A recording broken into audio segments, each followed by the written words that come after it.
Hi అండి, నా పేరు Sandhya. Welcome back to my channel Sandhya middle class housewife. అందరూ ఎలా ఉన్నారండి?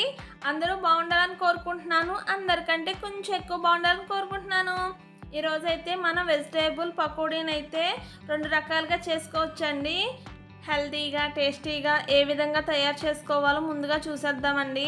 ఒక బౌల్ తీసుకుని కట్ చేసిన ఆనియన్స్ని వేసుకోవాలి. అలాగే కట్ చేసిన క్యాప్సికమ్ని అయితే వేసుకోవాలండి. మీరు ఎక్కువ వెజిటేబుల్స్ని అయినా తీసుకోవచ్చు. ఇక్కడ నా దగ్గర ఉన్నవి మాత్రం వేస్తున్నాను. అలాగే కట్ చేసిన క్యారెట్, బంగాళదుంపని వేస్తున్నానండి. వాటిని కూడా బాగా సన్నంగా కట్ చేసుకోవాలి. అలాగే క్యాబేజ్ని కూడా వేస్తున్నాను. కట్ చేసిన కొత్తిమీర, కారం కోసం ఇక్కడ నేను పచ్చిమిర్చిని యూస్ చేస్తున్నానండి. కట్ చేసిన పచ్చిమిర్చిని కూడా వేసుకోవాలి. వాటిలో 1 స్పూను జీలకర్ర అయితే వేసుకోవాలండి, టేస్ట్ బాగుంటుంది. అలాగే 1/2 స్పూన్ వామును వేసుకోవాలండి. డైజెషన్ కూడా ఎటువంటి ప్రాబ్లం లేకుండా వామును వేసుకోవాలి. ఇక్కడ ఒక 3 స్పూన్ల దాకా శనగపిండిని వేస్తున్నానండి. అలాగే ఇక్కడ నేను జొన్న పిండిని అయితే యూస్ చేస్తున్నానండి. రైస్ ఫ్లోర్ని అయితే యూస్ చేయట్లేదు, జొన్న పిండి అండి. వీటిని ఒక 3 స్పూన్ల దాకా వేసుకోవాలి. వేసుకొని వాటిలో తగినంత సాల్ట్ని వేసుకొని గట్టిగా అదుముతూ కలుపుకోవాలండి. అప్పుడే మనకు వెజిటేబుల్స్లోంచి వాటర్ ఏమన్నా ఉంటే పిండికి సరిపోతుంది. లేదు అవసరము అనిపిస్తే కనుక 1 లేదా 2 స్పూన్లు వాటర్ని వేసుకుని కొద్దిగా ఈ విధంగా కలుపుకోవాలండి. చూస్తున్నారు కదా, ఇక్కడ నాకు కొంచెం వాటర్ అవసరం అవుతున్నాయి. ఇక్కడ వేసుకుని చక్కగా మనం పకోడీ పిండి ఎలా ఉంటుందో తెలుసు కదండి అందరికీ. ఆ విధంగా ఆ కన్సిస్టెన్సీ వచ్చే వరకు కలుపుకోవాలి. ఈ విధంగా కలుపుకున్న తర్వాత గ్యాస్ మీద ప్యాన్ పెట్టుకుని చక్కగా హీట్ చేసుకోవాలి.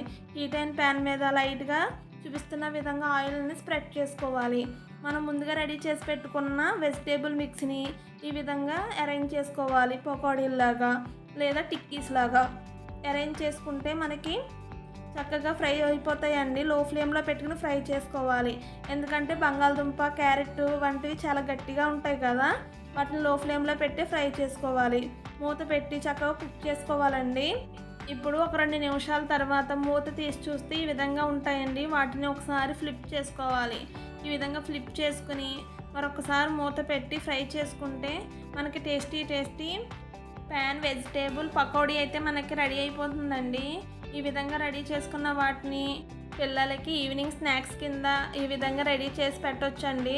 ఎందుకంటే తక్కువ ఆయిల్తో ఎక్కువ వెజిటేబుల్స్తో హెల్తీగా మనం పెట్టొచ్చండి. పిల్లలకి టమ్మీ ఫుల్గా కూడా ఉంటుంది. మీరు కూడా ఒకసారి ట్రై చేసి ఎలా వచ్చాయో నాకైతే కామెంట్ చేసి అయితే చెప్పండి.